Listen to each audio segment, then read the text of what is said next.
Good evening, good evening, good evening. A very warm welcome to all of you once again on your favorite channel of Don't Memorize and in the series of Board Brahmastra.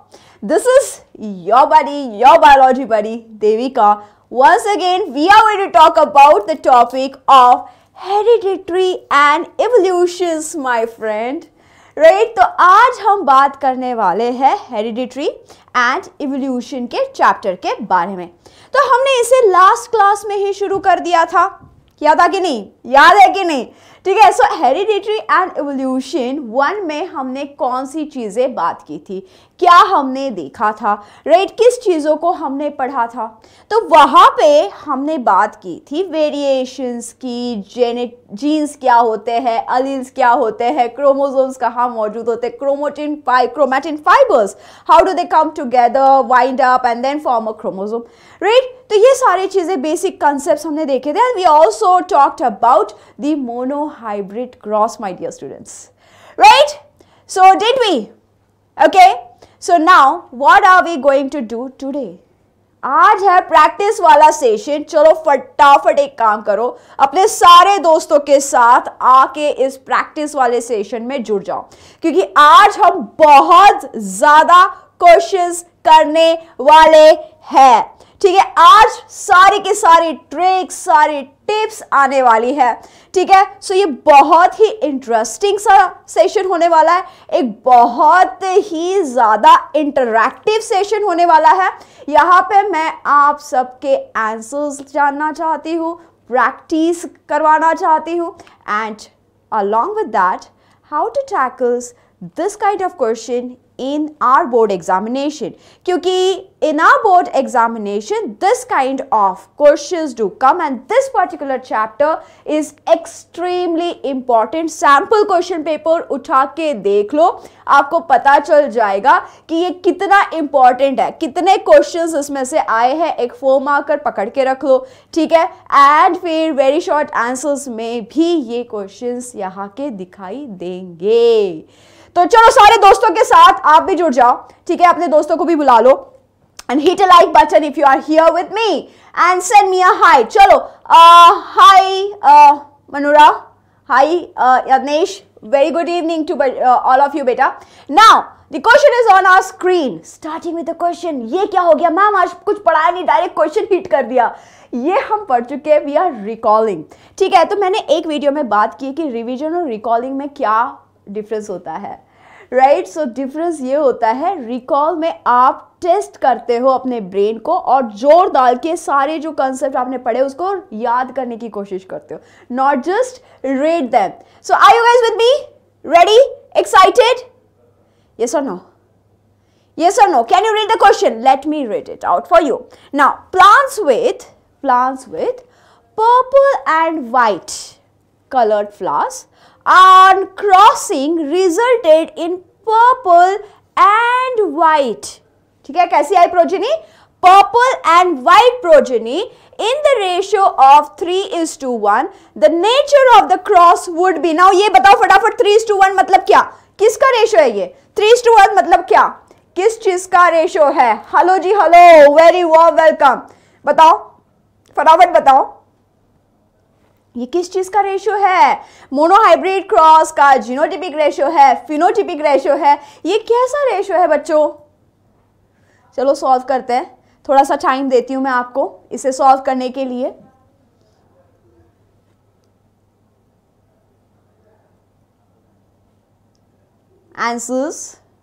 Answers my dear students, ठीक है? तो क्या ये self fertilisation है? Okay, Yadnesh has given cross fertilisation है, double fertilisation है कि pollination है? सिंपल सा है, राइट? 3:1 रेशियो अगर आ रहा है तो ये कोई सेल्फ फर्टिलाइजेशन नहीं है। सेल्फ फर्टिलाइजेशन में क्या होगा रेशियो? कैसे होगा? क्रॉस फर्टिलाइजेशन होगा कि सेल्फ फर्टिलाइजेशन होगा? फंटास्टिक, ये फिनोटिपिक रेशियो है। बहुत अच्छे, बहुत अच्छे। तो अब मुझे बताओ कि सेल्फ फर्टिलाइजेशन किसे कहते हैं और क्रॉस फर्टिलाइजेशन किसे कहते हैं? Right? Should I tell you? Should I tell you? Let's see. Let's see. So if we talk about, यहाँ पे खैर पर्पल एंड वाइट फ्लावर की बात करी है, पर्पल 3 और वाइट 1 आया है, तो इसका मतलब ये कुछ हालात ऐसे थे. कैसे थे? ऐसे थे. देखते हैं. Capital P into right small p. अगर छोटा p हम यहाँ पे करेंगे तो अब क्या होगा? ठीक है, इसका पुनेट स्क्वायर बना देते हैं, कोई बात नहीं. कैपिटल P, ठीक है, स्मॉल p. अब ऐसे सिचुएशन में 100% कैसे आएंगे? 100% डोमिनेंट कैरेक्टर दिखाई देगा. 100% डोमिनेंट कैरेक्टर कौन सा होगा बेटा जी? पर्पल होगा. राइट, पर्पल होगा. ठीक है, तो capital P small p, capital P small p, capital P small p, capital P small p.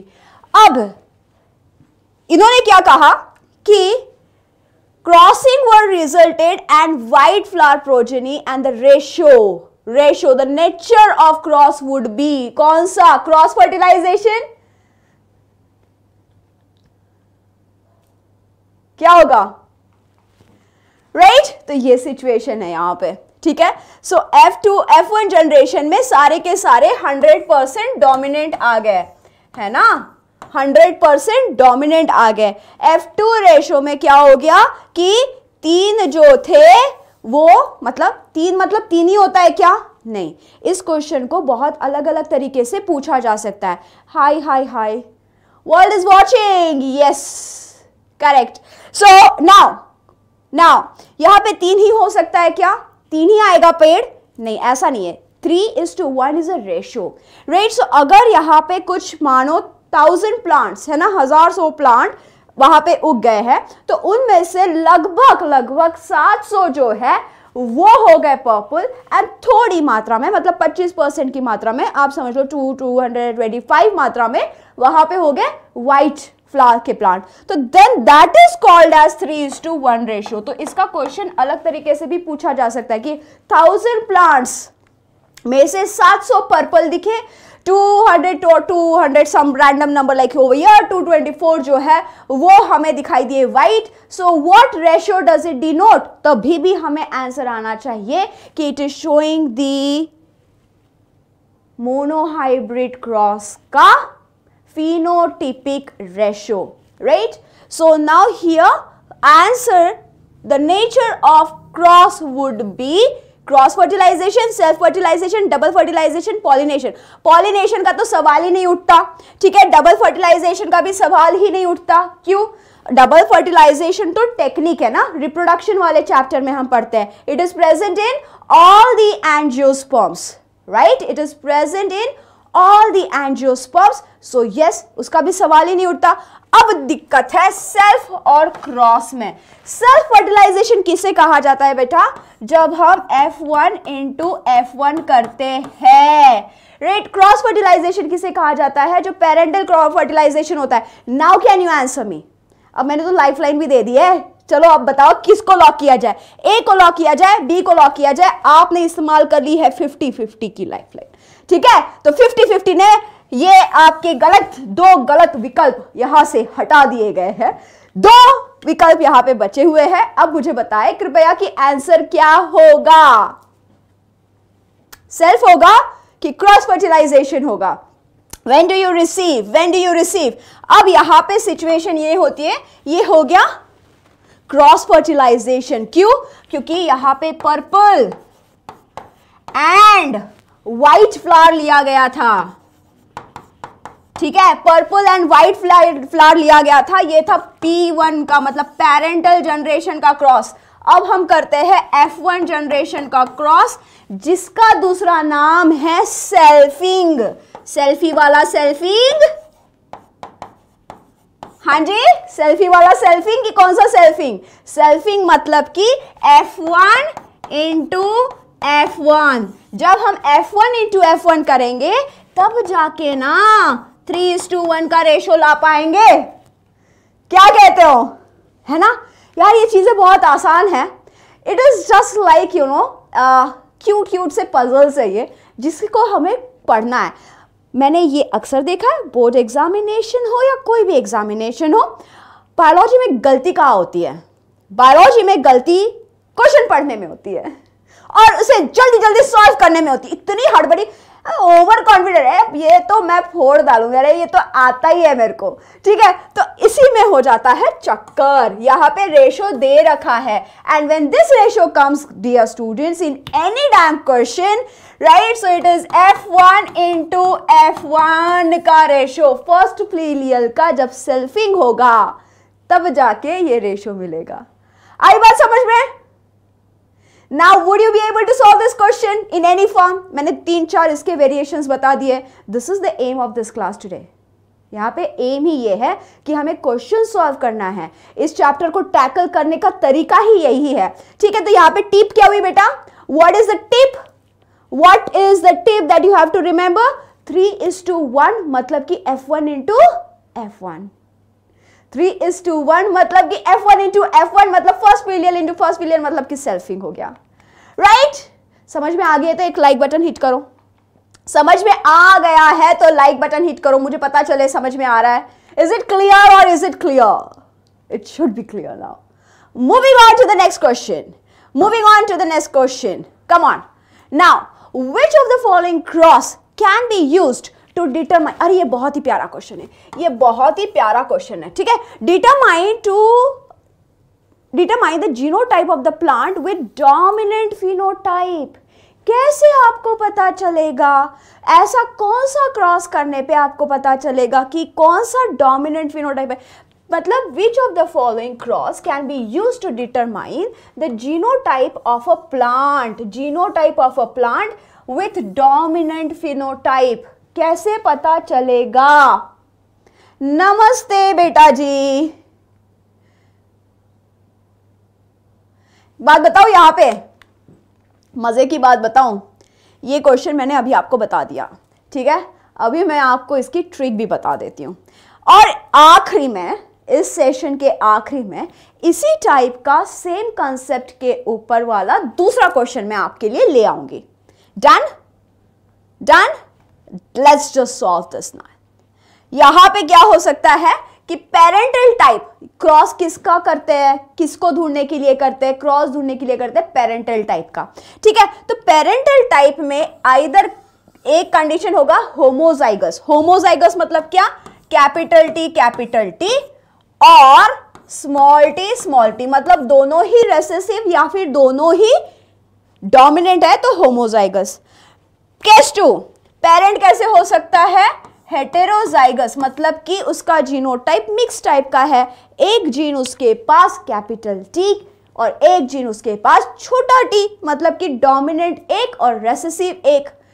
अरे वाह, क्या बात है, ठीक है। तो अब ऐसे केसेस में क्या होता है? देखो, अगर पेरेंट होमोजाइगस है एंड उसको रेसेसिव के साथ क्रॉस किया जाए,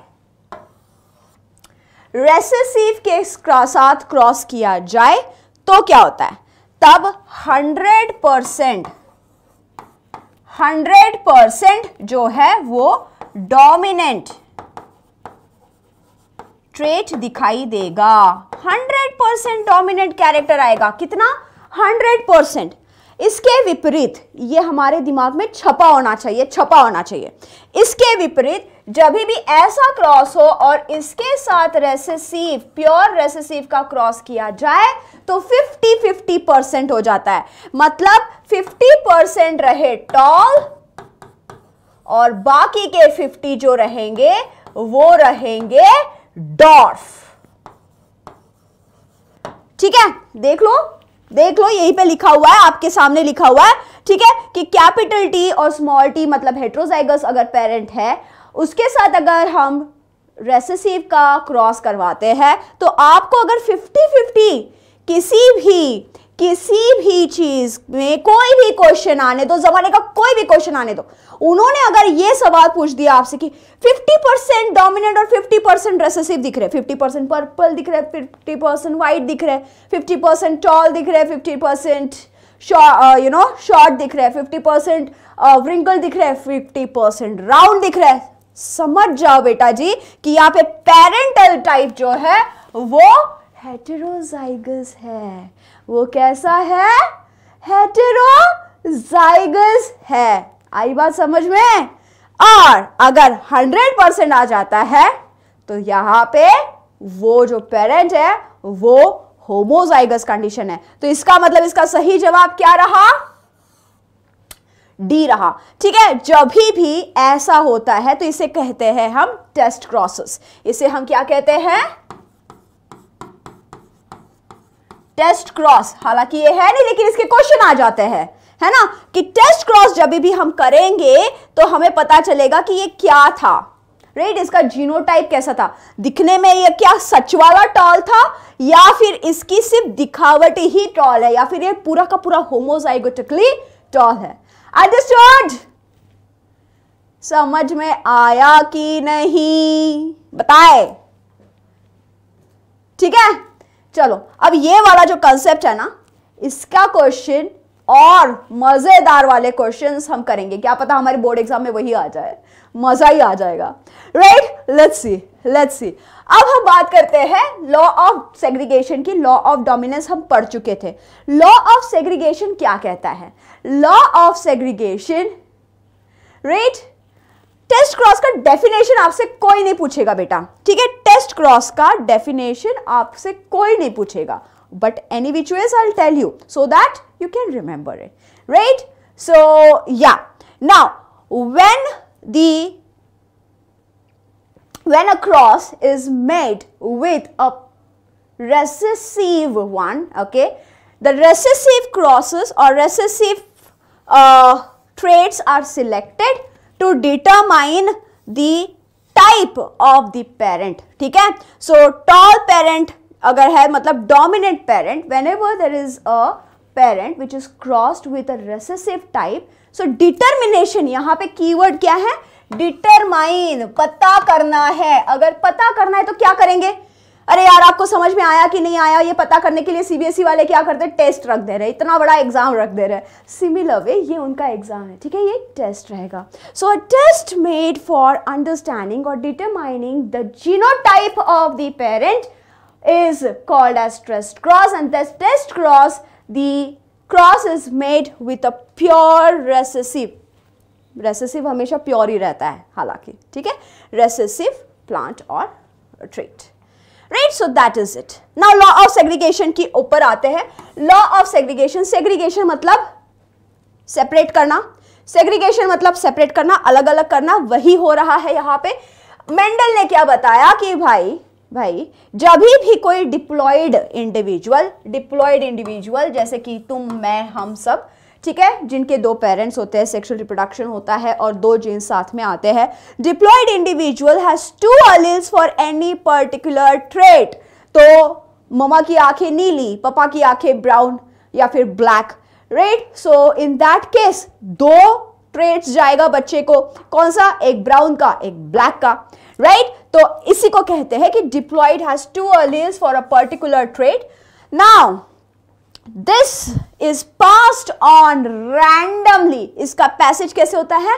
रैंडम पैसेज होता है। अगर हमें इसे सीधी और सरल भाषा में समझना है तो ये रहा। कैसे? अब देखो यहाँ पे क्या है, मजेदार बात है। यहाँ पे हमने 2 कैरेक्टरिस्टिक ले लिए हैं। कैसे कैसे कैरेक्टरिस्टिक है, कौन बताएगा? इसका फिनोटाइप कौन बताएगा? Capital R, small r, capital Y, small r, small y। इसका फिनोटाइप क्या होगा? ऐसे पेड़ का फिनोटाइप क्या होता है? बताओ।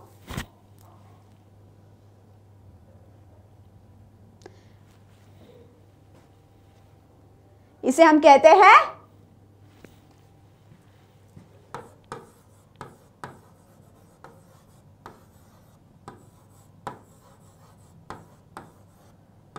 Round and yellow guys, round and yellow, अरे वाह Jay, fantastic, high five, right, round and yellow.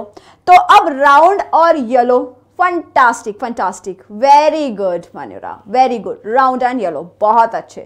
तो अब ये जो राउंड एंड येलो होता है, ये दो चीज ठीक है यहां पे मौजूद है अलग अलग टाइप में। जैसे गमिट फॉर्मेशन होता है, गमिट फॉर्मेशन मतलब yes creative boy, so gamete formation matlab what is gamete formation? Hi Tushar, what is gamete formation? Gamete formation matlab ki sperm production, reproductive cell production।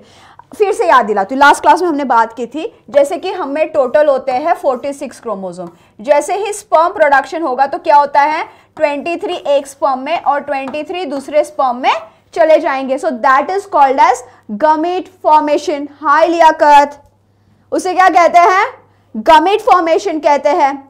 Yes very good. तो यहां पे बिल्कुल सही जवाब दिया जाए कि डिप्लॉइड से हम बन रहे, कैसे हम बन रहे हैं हैप्लॉइड, और इस हैप्लॉइड के वक्त हमारे जो जीन्स है वो भी सेपरेट हो रहा है ना। 46 के पैर में थे ये, है ना, 23 के पैर में, तो एक 23 उसको दे दिया, एक 23 इसको दे दिया, तो इसको भी सेग्रीगेट कर दिया। अब सेग्रीगेट करते वक्त कोई भी भेदभाव नहीं किया जाता, ठीक है, कोई भी भेदभाव नहीं किया जाता, and that is why that's called as law of purity of gametes. इसी को हम law of purity of gametes भी कहते हैं। एक छोटा सा सिंपल सा बिल्कुल सरल सा एग्जांपल एक बार देख लेते हैं कि ये रहा मेरा पेरेंट प्लांट। कैसा प्लांट है? Heterozygous tall. कैसा प्लांट है? हेट्रोजाइगस टॉल, क्योंकि कैपिटल है स्मॉल है। अब इसके जब हम गमिट प्रोडक्शन करते हैं या फिर गमिट जब इसके बनेंगे, मतलब इसके पोलन ग्रेन्स जब बनेंगे, तो क्या होगा, कैपिटल टी एक वाले पोलन में चला जाएगा, स्मॉल टी दूसरे वाले पोलन में चला जाएगा। स्मॉल टी ऐसा नहीं बोलेगा कि ए नहीं मैं कैपिटल डी का साथ नहीं छोड़ूंगा, यू नो मैं आधा उधर चला जाता हूं, नहीं होगा, ठीक है, अलग अलग रैंडमली अलग अलग हो जाएंगे। सिंपल सी चीज है, नाम बड़े बड़े, काम बिल्कुल सिंपल है यार, बहुत सिंपल है। We are just learning the basics of genetics अभी, है ना। जेनेटिक्स का बहुत बड़ा पहाड़ है जो यू आर लकी अभी तो आपको पढ़ना नहीं है, ठीक है। तो ये बहुत सिंपल सी चीज है कि during the formation of gamete, during the formation of a gamete, the alleles get separated, right? They get separated and they are passed on randomly. तो इसीलिए इसे कहते हैं law of purity of gamete के नाम से भी जाना जाता है, क्योंकि यहाँ पे कोई ब्लेंडिंग नहीं है, कोई मिक्सिंग नहीं है, राइट? ठीक है, चलो। सो अब आते हैं सबसे बढ़िया पार्ट पे। सबसे बढ़िया पार्ट कौन सा है? डाई हाइब्रिड क्रॉस सबसे बढ़िया पार्ट है इस चैप्टर का, ठीक है। किसी बच्चे को डर लगता है डाई हाइब्रिड क्रॉस से? डर लगता है कोई ऐसा जो डाई हाइब्रिड क्रॉस के नाम से ही डर जाता हो, या फिर सब सॉर्टेड है? हाँ जी, बताए बताए बताए बताओ, ठीक है। तो यहां पे कुछ नहीं हुआ। मोनो हाइब्रिड क्रॉस में मेंडल ने जो 7 कैरेक्टर्स लिए थे उसमें से एक पे फोकस किया कि टॉल तो टॉल पे ही फोकस करे, फिर चाहे फूल किसी भी रंग का है, टॉल तो टॉल पे ही फोकस करे, फिर चाहे सीड का कलर कोई भी हो। अब कहता है मेंडल ना अब 2 कैरेक्टर्स को एक साथ पढ़ के देखते हैं, ठीक है। अच्छा, डर लगता है तो आज चला जाएगा, ठीक है। जितने भी बच्चों को डर लगता है चला जाएगा। चलो फटाफट लाइक शेयर कर दो, एक ठीक है, फटाफट कर दो, फटाफट ये सारे के सारे चले जाएंगे डर। कैसे जाएंगे देखो, डाई हाइब्रिड में क्या बोलता है अब ये? अरे नाना अब तो एक एक के साथ खेल के बहुत हो गया, ठीक है, अब 2 कैरेक्टरिस्टिक साथ में देख लेते हैं। 2 कैरेक्टरिस्टिक कैसे साथ में देखेंगे? How will we study 2 characteristic together? So let's select the plant का height and let's select the flower colour, let's select the pod shape and the seed colour, ठीक है। क्या इसमें कोई इंटरकनेक्शन है कि भाई अगर पर्पल कलर का फ्लावर आ रहा है तो पेड़ हमेशा टॉल रहेगा? ऐसा है क्या? ये देखने के लिए इन्होंने डाई हाइब्रिड क्रॉस का क्रॉस किया, ठीक है। अब बात करते हैं डाई हाइब्रिड क्रॉस में क्या होता है। बढ़िया सा एग्जांपल है। क्या यहां पे क्या लिया गया? यहां पे राउंड एंड येलो सीड जैसे आपको दिखाई दे रहा है, राउंड है, येलो कलर है। यहाँ पे कैसा सीड दिखाई दे रहा है आपको? रिंकल्ड है पर ग्रीन कलर है, ठीक है। तो ये दोनों ले लिया और कैसे है? होमोजाइगस है। तो होमोजाइगस को हम कहते हैं प्योर, ठीक है, इसी को हम कहते हैं प्योर। तो यहाँ पे capital R capital R, capital Y, small R small Y denotes both the characteristic. अब क्या करते हैं आगे? अब जीनोट यहाँ के निकाल दिए इसके गमिट्स, ठीक है। गमिट्स कैसे बनेगा? ये आर और ये वाई, ठीक है, ये आर और ये वाई, सिंपल सी बात है। वैसे यहाँ पे स्मॉल आर स्मॉल वाई, तो small R small Y, capital R capital Y बन गया। अब दोनों का क्रॉस करने पे कैसा हुआ? 100% डोमिनेंट कैरेक्टरिस्टिक आएगा। तो this is law of dominance. Mendel का law of dominance is what? Let's recall. Mendel का लॉ ऑफ डोमिनेंस इज कि 100% of progeny would be showing dominant characteristic in F1 generation। या क्यों?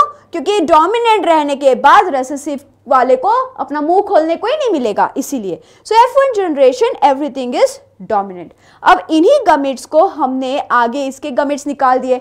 चलो गमिट्स कैसे निकालते हैं वो भी मैं दिखा देती हूँ एक बार, है ना। तो ये सिंपल सी ट्रिक है, ठीक है, ये सिंपल सी ट्रिक है जो आपको हमेशा काम करेगी, हमेशा काम करेगी, ठीक है। बहुत ही आसान सा तरीका है। काफी सारे बच्चों को ये गमिट्स फाइंड आउट करने में दिक्कत होती है। इस दिक्कत को हम अभी भगा देते हैं, ठीक है।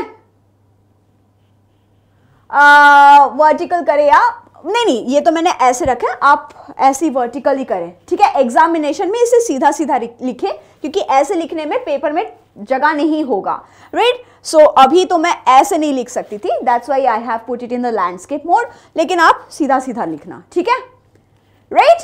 Okay, not alone, got your answer. अब चलो देखते हैं कि हम इसके गमिट्स कैसे निकालेंगे। बहुत बढ़िया सा तरीका है, इसके ऊपर फोकस करो, जो पहला पार्ट रहता है ना उसके ऊपर फोकस करो। अब हमने यहां से ले लिया कैपिटल आर, ठीक है।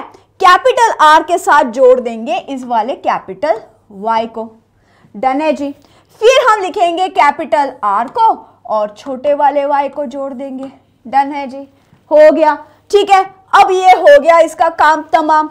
अब क्या करेंगे? अब इस पे काम करेंगे। कैपिटल आर का काम खत्म, मैंने कहा था पहले वाले पे ही फोकस करना। अब छोटे आर को ले लेंगे, छोटे आर के साथ फिर से डबल वही काम, कैपिटल वाई, फिर छोटा आर ले लिया, फिर से यही वाला काम, स्मॉल वाई।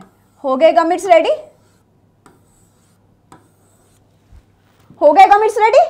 इजी था, right? Was it easy? Was it not? Tell me if you have understood it, hit a like button फटाफट, राइट। तो इस तरीके से हमने गमिट को निकाल लिया है, ठीक है।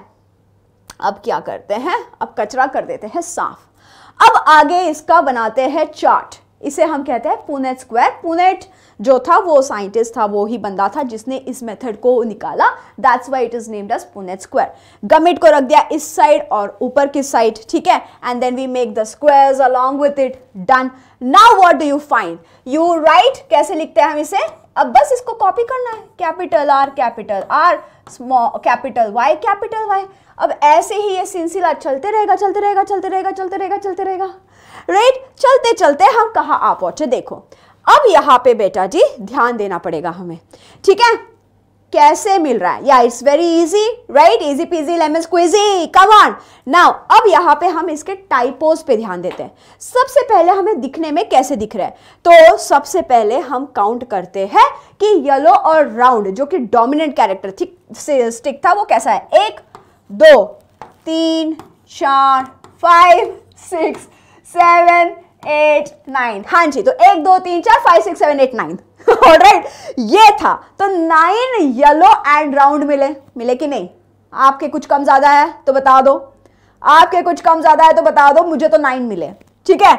फिर आगे बढ़ते हैं, आगे बढ़ते हुए जब हम चेक करते हैं कि अब राउंड और ग्रीन कितने मटर है, ठीक है। राउंड और ग्रीन मटर कितने? 1 2 3, कैसे? राउंड और ग्रीन मटर है, ठीक है जी, राउंड और ग्रीन मटर उतने हो गए। अब देखते हैं कि रिंकल्ड और येलो कितने? 1 2 3 वो भी हो गए। और एक जो ये बेचारा था वो रेसेसिव टाइप का, ग्रीन और रिंकल्ड। अब यहां पे question for you guys, which are the new characteristic which have arised in a double cross, जो पेरेंट में मौजूद ही नहीं है, ठीक है, पेरेंट में आपको देखने को ही नहीं मिले, लेकिन यहां पे आ गए, यहां पे आ गए। और क्योंकि यहां पे नए कैरेक्टरिस्टिक आ जाते हैं तो आपको पता चलता है कि भैया ये जो F1 आपने उठाया था वो एक हेटेरोजाइगस था। वो क्या था? वो एक हेटेरोजाइगस था और इसीलिए आपको वहां पे नए कैरेक्टरिस्टिक मिले। तो नए कैरेक्टरिस्टिक कौन से रहा? ये नया, ये नया, ये नया, ये भी नया, ये भी नया, ये भी नया। अब ये जो है राउंड नहीं है, wrinkled and green, wrinkled and green यहां पे मौजूद है in the parent over here, right. Yellow and round यहां पे मौजूद है, यहां पे मौजूद है। तो नए वाले टाइप्स कौन से रहे? नए वाले टाइप्स जो हमारे पास आए वो ये थे, ठीक है, wrinkled and yellow, round and green. So 9:3:3:1. 9 ये 9, 3 ये 3, ये 3. So 9:3:3:1 हो गया। कैसे हो गया रेशो? 9:3:3:1 ये रेशो हो गया, राइट। Very good, fantastic. मजा आ गया? मजा आ गया कि नहीं? राइट तो यहां पे रेशो क्या हो गया बच्चा जी? यहां पे रेशो हमारा फिनोटाइपिक रेशो। कैसा रेशो? Phenotypic ratio. चलो कौन सा बच्चा मेरा बताएगा कि जीनोटिपिक रेशो इन मोनोहाइब्रिड क्रॉस क्या है? चैट बॉक्स में बताओ फटाफट। जो सबसे पहले बताएगा वो आज हीरो ऑफ द क्लास, और या hero of the class, no gender bias, right. Yeah, we have a lot of quiz. We started with the quiz, in fact. Right? So, बताओ, phenotypic ratio is 9:3:3:1. तो भैया, genotypic ratio क्या रहेगा? कोई नहीं पूछेगा, चल कोई नहीं पूछेगा, 10वीं में कोई नहीं पूछेगा, लेकिन मुझे चाहिए genotypic ratio of monohybrid cross. Genotypic ratio, ठीक है। हाँ, इसका बहुत बड़ा आएगा, लेकिन क्या आपको जानना है इसका जीनोटिपिक रेशो? जानना है आपको? हाँ, very good Manora, Vineet, fantastic. 1:2:1 was the genotypic ratio of monohybrid cross. अरे वाह, क्या मेरे बच्चे, सही। अब यहां पे round yellow seeds are dominant characteristic. हम जानते हैं क्योंकि उसका नंबर सबसे ज्यादा आया है, 9 आया है, राइट। तो इसीलिए 9:3:3:1। अब यहां पे F2 जीनोटिपिक ऐसा रहा। फिनोटिपिक मैं बता सकती हूँ कि round yellow, round green, wrinkled yellow and wrinkled green, ये फिनोटिपिक देखने के लिए ऐसे थे। अगर इनके जीन्स में हम जाए तो ये काफी कॉम्प्लिकेटेड है ना। बट डाइहाइब्रिड जीनोटिपिक क्या आएगा? ये आएगा, ठीक है। आपको याद करना है क्या? आपको याद करना है? मेरे पास एक ट्रिक है वैसे, अगर आपको याद करना है तो चलो बता देती हूँ। आज नहीं, 11th में काम आ जाएगा, बता ही देती हूँ। चलो छोड़ो, है ना, क्या जाता है। तो आपको genotypic ratio, as you guys have already told me, monohybrid का जीनोटिपिक रेशो याद है कि नहीं है? 1:2:1, उसी को लेके इसका जीनोटाइप बनता है। तो देखो इसको मैं कैसे याद रखती हूँ, ठीक है। 1:2:1, ठीक, 1:2:1, ठीक। एंड अभी 1:2 का 4 करना है, ठीक है। अब बस 1:2 का 4 करना है। कैसे करोगे? तो हम लिखेंगे 2:4:2 हो गया जीनोटिपिक रेशो। तो इसको इस तरीके से अगर आप याद करोगे तो याद रह जाएगा, ठीक है।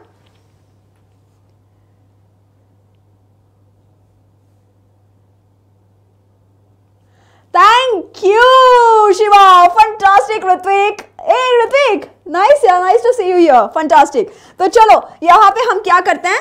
2:4:2 2 लिखते हैं, ठीक है, और फिर जीनोटिपिक रेशियो को उसके अगल बगल चिपका देते, तो 2 2 जा कितना होता है, 4 होता है ना, तो 2 2 जा 4 लिखा, और फिर हमने यहाँ पे लिख दिया 1:2:1, फिर यहाँ पे लिख दिया भैया 1:2:1, खत्म। जीनोटिपिक रेशियो कितना भी बड़ा रहने दो, फटाफट याद हो जाएगा और जिंदगी भर नहीं भूलोगे।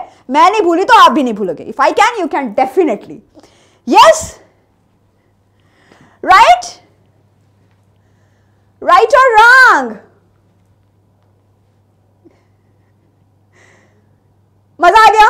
Hit a like button, hit a like button. So phenotypic और genotypic ratio of dihybrid cross, done done done done done done done. अब हम जाने वाले हैं एक बहुत ही इंटरेस्टिंग टॉपिक की ओर. Okay, we are going to go to a very interesting topic, and that interesting topic is blood group, blood grouping system. Right? Very good. Thank you, thank you. Good afternoon. No problem. Get in, get in. अभी हम बात कर रहे हैं बहुत ही fantastic blood grouping system के बारे में. तो आपको जानते हो कि नॉर्मली हमारे पास 4 टाइप के ब्लड ग्रुप होते हैं, है ना? ए बी एंड ओ. ये 4 टाइप के ब्लड ग्रुप होते हैं. इसका ज्ञान होना यार प्रैक्टिकल लाइफ में बहुत जरूरी भी है. तो अब यहाँ पे ये टाइप्स क्यों होते हैं? टाइप्स क्यों होते हैं? तो जो लैनिस्टर थे जिन्होंने ब्लड ग्रुपिंग को खोज निकाला, ठीक है, उन्होंने बोला जब वो रिसर्च कर रहे थे तो उनको देखा कि किसी भी सेल्स के ऊपर कुछ प्रोटीन्स होते हैं, है ना, कुछ प्रोटीन्स होते हैं जो मार्कर्स जैसे काम करते हैं, उसकी आइडेंटिटी देते हैं. जैसे अर्जेंटीना का टी शर्ट आपको पता है, इंडिया का टी शर्ट आपको पता है, फुटबॉल में नहीं पता है.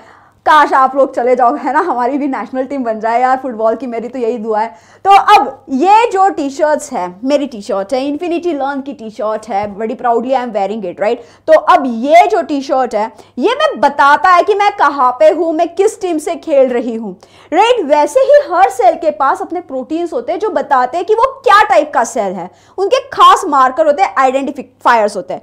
तो ऐसे ही कुछ आइडेंटिफायर्स जो है लैनिस्टर ने यहाँ पे खोज निकाले, और उस टाइप की वजह से अब हमारे पास हो गए blood group A B and O. अब यहां पे मजेदार चीज सुनो, ठीक है. ब्लड सेल के ऊपर जिस टाइप का एंटीजन मौजूद, उस टाइप का वो सेल. सिंपल सी चीज है, ध्यान से सुनो, फिर से दोहरा रही हूं. ब्लड सेल के ऊपर जिस टाइप का भी एंटीजन मौजूद, एंटीजन क्या है? प्रोटीन है, ठीक है, वो मार्कर है, वो टी शर्ट है. तो जिस टाइप का टी शर्ट पहन रखा है वो उसी टाइप का ब्लड ग्रुप है. सिंपल सी चीज है या, ठीक है. तो मतलब ब्लड ग्रुप ए के ऊपर ए टाइप के एंटीजन होंगे, बी के ऊपर बी टाइप के एंटीजन होंगे.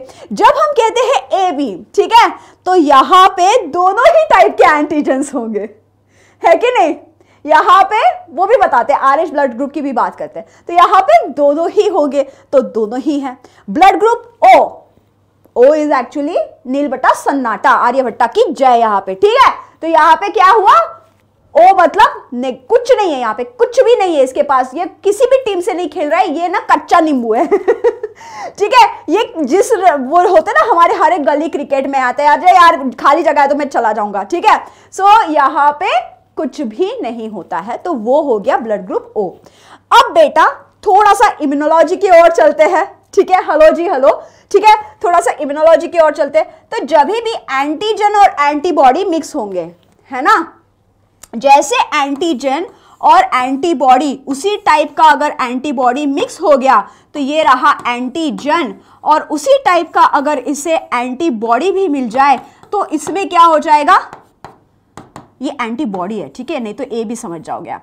उसमें क्या होगा? रिएक्शन होगा, राइट. उसमें रिएक्शन होगा, और जैसे रिएक्शन होगा वहां पे रिएक्शन से चीजें बिगड़ती है ना. तुरंत जब हम किसी चीज का रिएक्शन देते हैं, गुस्सा आ गया, तुरंत रिएक्शन दे दिया, चीजें बिगड़ती है, वही होगा. तो इसका मतलब क्या? सेम टाइप का एंटीजन और एंटीबॉडी साथ में नहीं होना चाहिए. क्या होना नहीं चाहिए? सेम टाइप का एंटीजन एंड एंटीबॉडी साथ में नहीं होना चाहिए.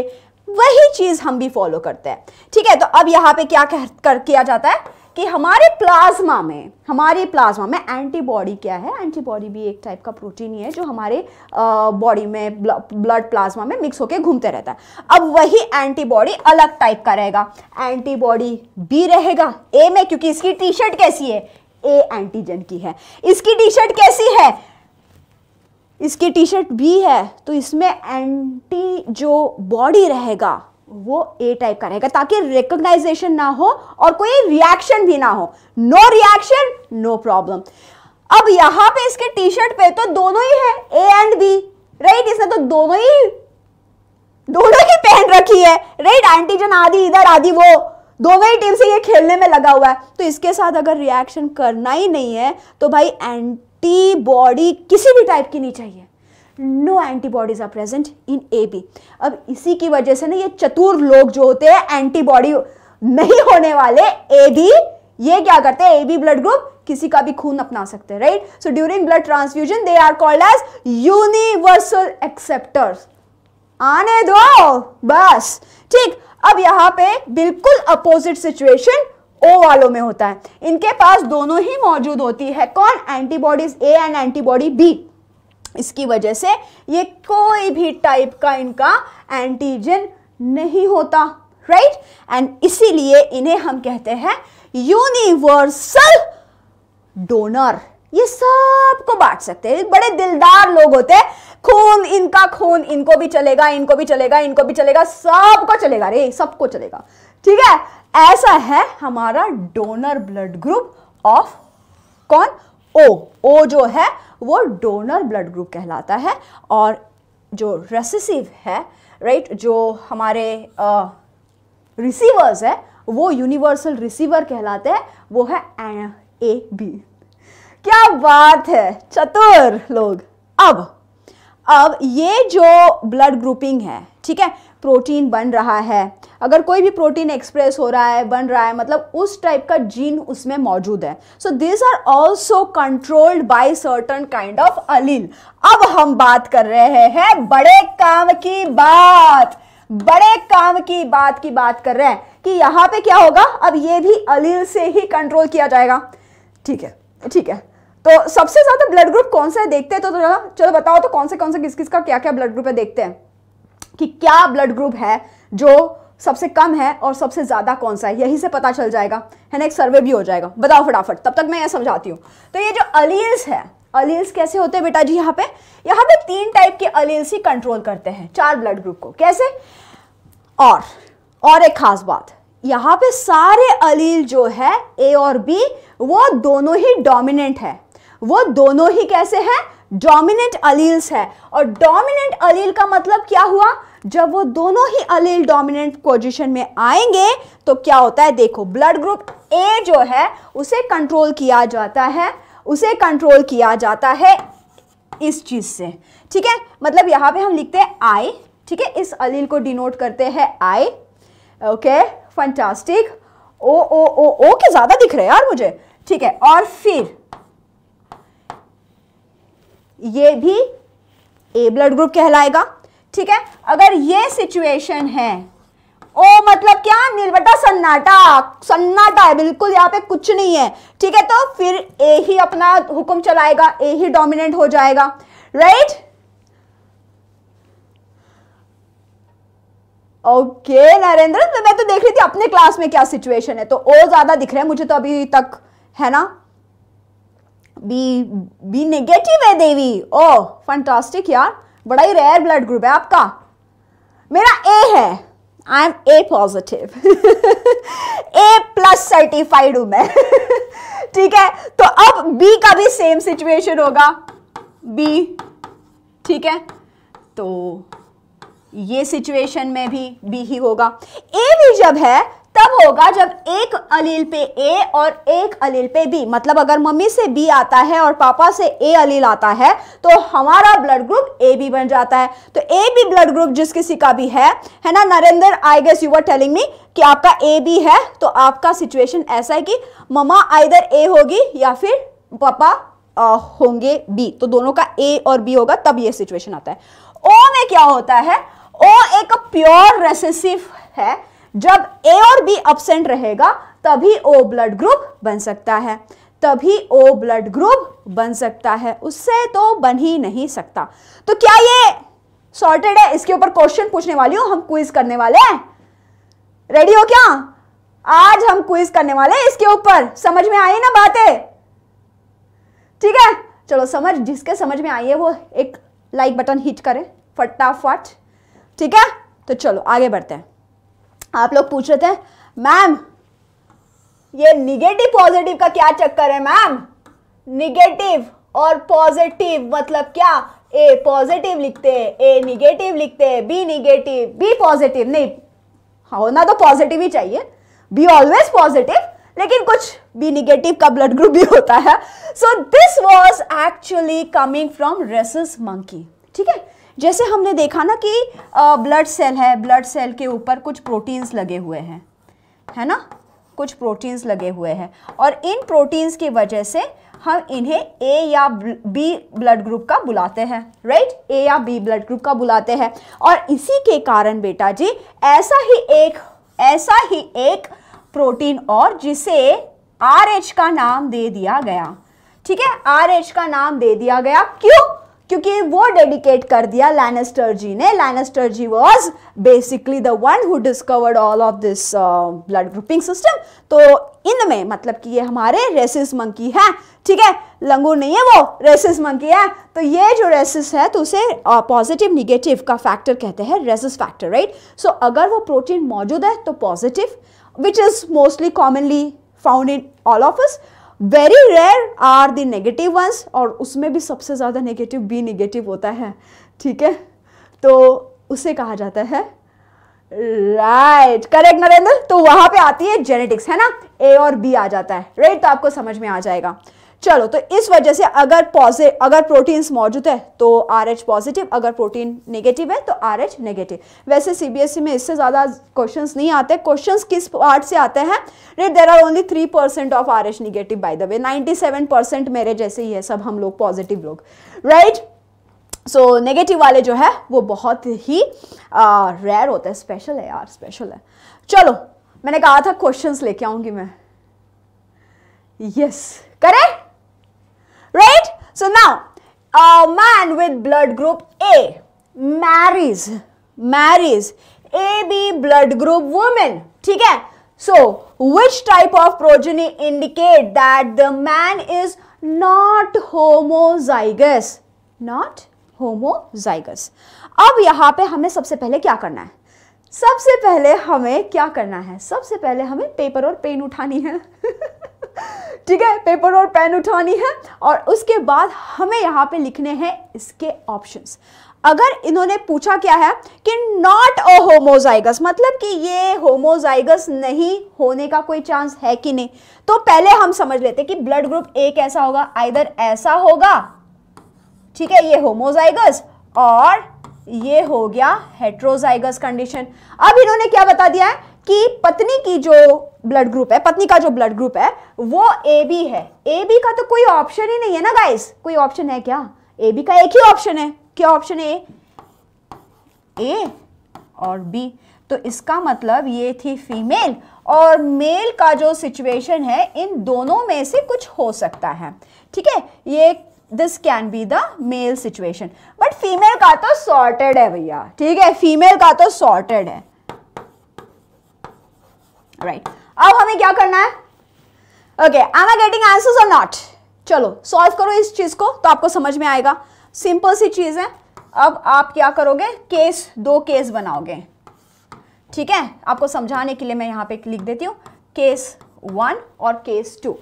केस 1 और केस 2 में एक चीज जो है वो नियमित रूप से कायम रहेगी, वो है फीमेल का genotype for the blood group, ठीक है, ये है केस 2, ऑलराइट। ये नियमित रूप से कायम रहेगी, ठीक है। मुझे आंसर्स क्यों नहीं आ रहे अभी तक? अभी तक तो आंसर्स आ जाने चाहिए थे। ऑप्शंस इनकरेक्ट है क्या? देखते हैं, पहले ये तो बता दो मुझे, ठीक है। अब यहां पे पहला सिचुएशन लेते हैं 1 और ये है 2, तो पहले सिचुएशन में दोनों A, ठीक है, और दूसरी सिचुएशन में A और दूसरे में O आएगा। तो अब क्या होगा, यहां पे A ब्लड ग्रुप बनेगा, ठीक है, मैं सीधा सीधा ब्लड ग्रुप ही लिख देती हूँ।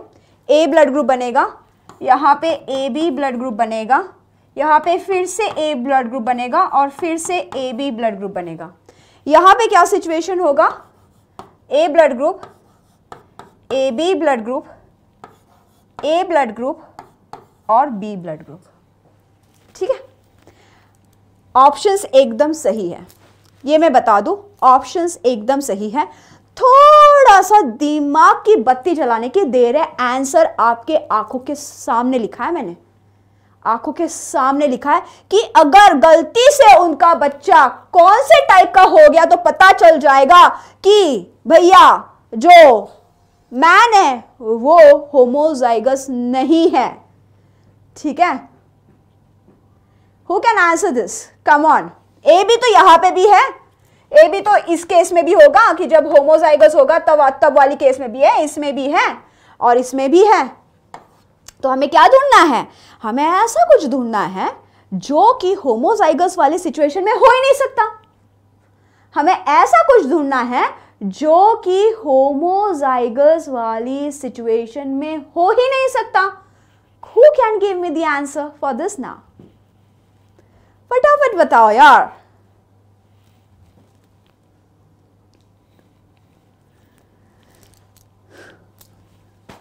आया ऑप्शन सही? ऑप्शन सही आया कि नहीं आया मेरे बच्चों? आ गया ना? बताओ बताओ। चलो देवी बोल रही है कि डी है, तो क्या लगता है आप सब लोगों को? आप सब लोगों को क्या लगता है कि सच सच कह रही है कि जय भी कह रहा है कि डी है, तो क्या ये करेक्ट आंसर है या गलत आंसर है? आ गया कि नहीं? ये पुनेट स्क्वायर बना के देखो। जब तक आप हाथ से लिख के नहीं देखोगे this is not going to work. जब तक आप हाथ से लिख के नहीं देखोगे this is not going to work. Option B is correct. बहुत सही, जिसका भी आंसर ऑप्शन डी आया। मतलब क्या? जिसको समझ में नहीं आया एक बार बता देती हूं। यहां पे यूनिक कौन सा ब्लड ग्रुप आएगा बेटा? अगर पेरेंट में हेट्रोजाइगस सिचुएशन है तो यहां पे बी ब्लड ग्रुप आ रहा है कि नहीं? आ रहा है। लेकिन क्या यहां पे अगर ए दोनों में मौजूद है तो बी आने की गुंजाइश ही नहीं है ना, उसकी गुंजाइश ही नहीं है। तो इसीलिए क्या हुआ, बी ब्लड ग्रुप इस सिचुएशन में नहीं आता है। तो इसको सॉल्व करने का ट्रिक क्या है? इसको सॉल्व करने का ट्रिक एक ही है। पेपर उठाओ, पेंसिल उठाओ, रफ में दोनों ही क्रॉस करके देखो फटाफट और कंपेयर करो, ठीक है। जेनेटिक्स में यही ट्रिक आपको हमेशा करेक्ट आएगा, हमेशा यही आपको काम आएगा। हवा में कभी हमें सॉल्व नहीं करना है। जिसने भी हवा में सॉल्व किया बंटादार, ठीक है, बंटादार उस तरह। चलो नेक्स्ट टाइप, सेक्स डिटर्मिनेशन। अरे यार सीबीएसई में सेक्स डिटर्मिनेशन वाला जो सवाल है, ठीक है, हम जानते हैं कि कैसा सिचुएशन होता है। तो मेल में क्या होता है, एक्स एंड वाई होता है। फीमेल में क्या होता है, होमोगैमी होती है कि हेट्रोगैमी होती है? तो मेल में होती है हेट्रोगैमी, ठीक है, एक्स एंड वाई। फीमेल में क्या होता है, फीमेल में होता है एक्स एंड एक्स, राइट। ये फीमेल, ये मेल, ये सेक्स क्रोमोसोम्स होते हैं, बाकी के सारे हमारे ऑटोजोम्स होते हैं, बाकी के सारे ऑटोजोम होते हैं। All Devi Shri Kushal. Kushal is your name then, if you are not a girl. Thank you for telling me that. Okay, so X and X female होता है, right? तो अब उसे हम क्या कहते हैं, जैसे हमने हेट्रोजाइगस होमोजाइगस देखा था वही है ये। यहाँ पे गैमी वर्ड लगा दिया है क्योंकि अब हम बात कर रहे हैं गमीट्स की, इसीलिए गैमी। Biology is a language, right, a language of life, understand it, and life is जिंगालाला। सो नाउ हियर हेटेरो मतलब क्या, हेटेरो मतलब अलग अलग, राइट। तो हेटेरोगैमेट, तो इनके गैमेट अलग अलग टाइप के बनेंगे। एक्स टाइप का स्पर्म सेल बन सकता है या फिर वाई टाइप का स्पर्म सेल बन सकता है। लेकिन फीमेल्स में क्या होता है, ह्यूमन फीमेल्स में कि मोस्ट ऑफ दी बड़े एनिमल्स में एग टाइप जो है, एग का टाइप हमेशा एक्स रहेगा, राइट। एग का टाइप हमेशा एक्स ही रहेगा। अब बात करते हैं कि ये तो केस हो गया, ठीक है, ये तो केस हो गया हम में, फीमेल्स में भी हेटेरोगैमी दिखाई देती है। तो दिस इज द सिचुएशन कि सेक्स डिटर्मिनेशन कैसे होता है। तो which sperm is going to fuse, right, which sperm is going to fuse with the X type of egg determines X। तो यहां से फीमेल हमेशा X का ही कंट्रीब्यूशन कर सकती है, ठीक है। Y या फिर X depend on कौन सा sperm will meet, which is very random, right? So sex determination we can say कि males are responsible and not females. So this question comes in your CBSE examination, ठीक है, कि justify why males are responsible for sex determination and not female, या फिर reaction based questions जो होते हैं, right, वहां से आती है, ठीक है। So now sex determination in some birds, जैसे कि ये महाशय, इनमें फीमेल हेटेरोगैमी होती है और इसे हम कहते हैं ZW स्कीम। यहां पे क्या होगा, स्पर्म जो है बेटा जी वो हमेशा Z टाइप का होगा, ठीक है। सो हु विल डिटरमाइन, जिसकी भी हेटेरोगैमी, that will determine, that gender will determine the gender of the babies. समझ में आ गई बात, राइट, सिंपल सी चीज है। W रहेगा या फिर Z टाइप का एग रहेगा। स्पर्म किस टाइप के रहेंगे, Z टाइप के ही रहेंगे। सो सवाल ही नहीं उठता, राइट, सवाल ही नहीं उठता। तो ये हमारे सेक्स क्रोमोसोम्स कहलाते हैं, ठीक है, ये हमारे सेक्स क्रोमोसोम्स कहलाते हैं। एंड बाकी के ये जो जितने सारे हैं, ठीक है, बाकी के ये जो जितने सारे, कितने सारे हैं गाइस, 2 अगर हम 46 में से निकाल ले तो कितने होते हैं, 44 होते हैं शायद, है ना, देख लो तो, मेरा मैथ्स ठीक नहीं है शायद, ठीक है, देख लो तो ये क्या हुए, ये होते हैं ऑटोजोम्स। इन्हें हम क्या कहलाते हैं बेटा, इन्हें हम कहलाते हैं ऑटोजोम्स, और इसे हम कहते हैं कैरियोटाइपिंग। इस तरीके से जब हम जीन्स का स्टडी करते हैं, क्रोमोसोम्स का स्टडी करते हैं, तो इसे कहते हैं कैरियोटाइपिंग, ठीक है। तो यहाँ पे इसे, जैसे मैंने कहा, biology is a language, karyokinesis, nucleus division, eukaryote, karyo मतलब ट्रू, यू कैरियो मतलब न्यूक्लियस, यू मतलब ट्रू, तो true nucleus, karyo typing, type बनाना जीन्स का, राइट। तो इसे हम कहते हैं ऑटोजोम्स,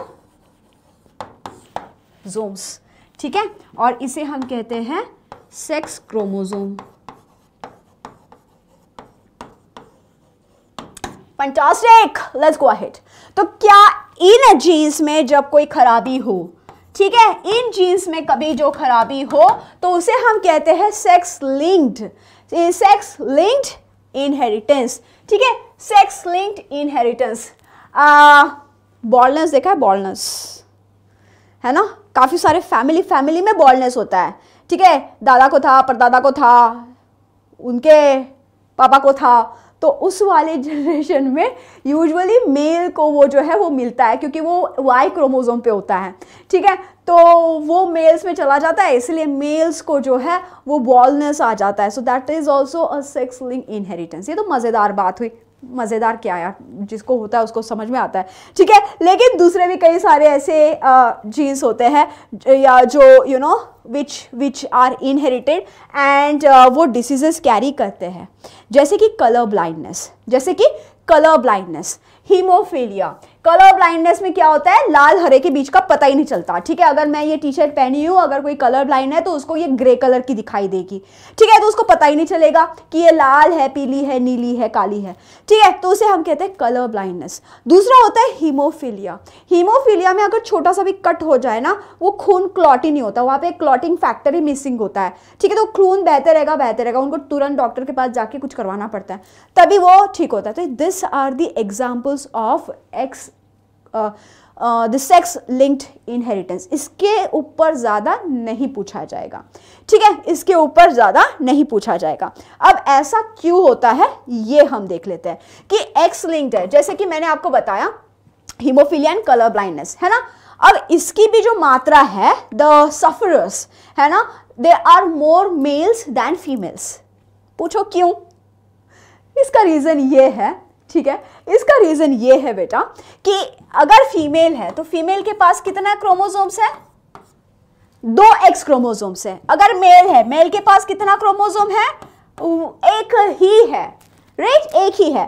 तो अगर ये एक ही खराब आ गया समझो, ठीक है, अगर ये ममा के तरफ से एक ही खराब आ गया तो यहाँ पे ये हमेशा मदर कंट्रीब्यूशन है, पक्का 100% मदर कंट्रीब्यूशन है। वाई जो है ये हमेशा फादर कंट्रीब्यूशन है। अब यहाँ पे क्या होता है कि एक मदर से आएगा, एक फादर से आएगा, ठीक है। अगर ममा से एक ऐसा डिसीज है जो सेक्स लिंक्ड है और वो एक्स पे है, और अगर उनको बेटा हो गया, ठीक है, तो वाई क्रोमोसोम चला गया, तो इस खराब वाले जीन का काम संभालने के लिए दूसरा कोई है ही नहीं, right?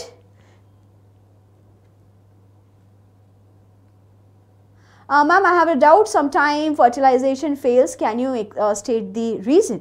Fertilization in the humans, there are so many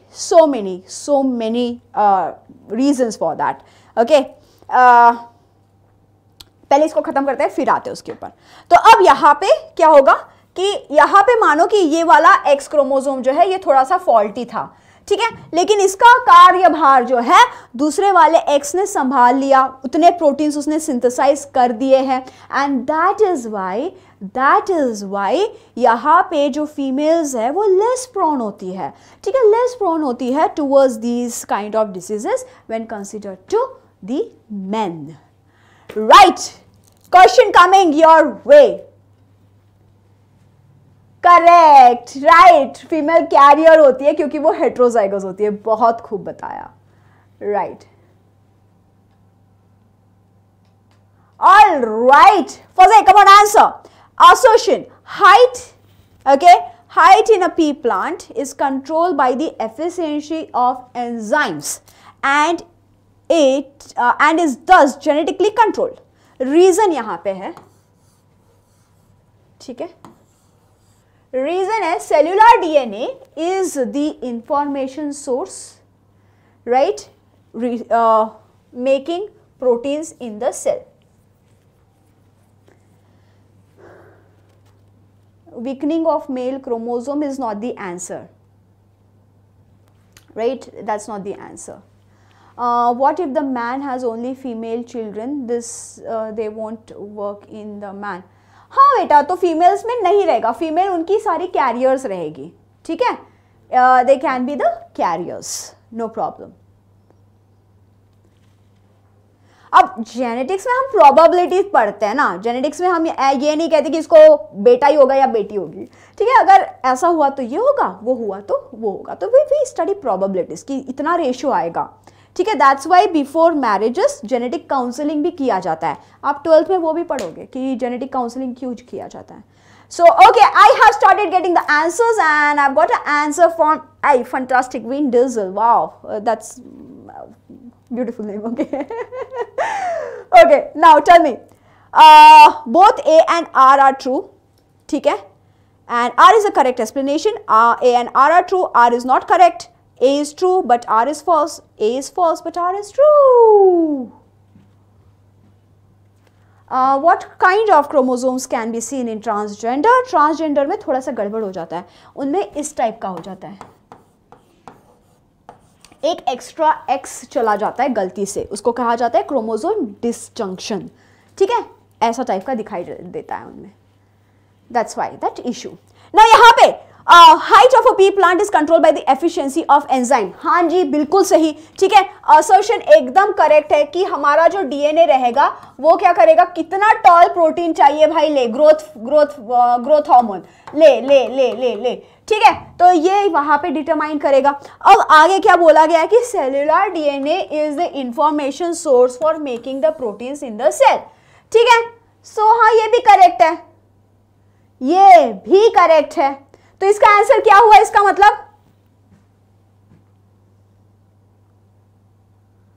tell me what is the answer for that, कि height of the pea plant is control by the efficiency of enzyme सही है, और सेल्यूलर डीएनए जो है वो information का source होता है मेकिंग द प्रोटीन, ये भी सही है, so yes it is correct, right, that's correct. हाँ, ये है हमारा सैंपल क्वेश्चन पेपर का क्वेश्चन। सैम्पल क्वेश्चन पेपर का क्वेश्चन, राइट। देवी नहीं, कुशाल, उसमें अलग चीज होता है। They do not have any chromosomal default at all. ठीक है, अब सैम्पल क्वेश्चन पेपर का क्वेश्चन पढ़ते हैं। नाइस। सो यहां पे पूजा हैज ग्रीन आइज। ठीक है, पूजा हैज ग्रीन आइज, इसको लिख लेते हैं यार। ठीक है, हमेशा इस क्वेश्चंस को सॉल्व करते वक्त हम क्या करेंगे, लिख लेंगे। पूजा हैज ग्रीन आई, ठीक है।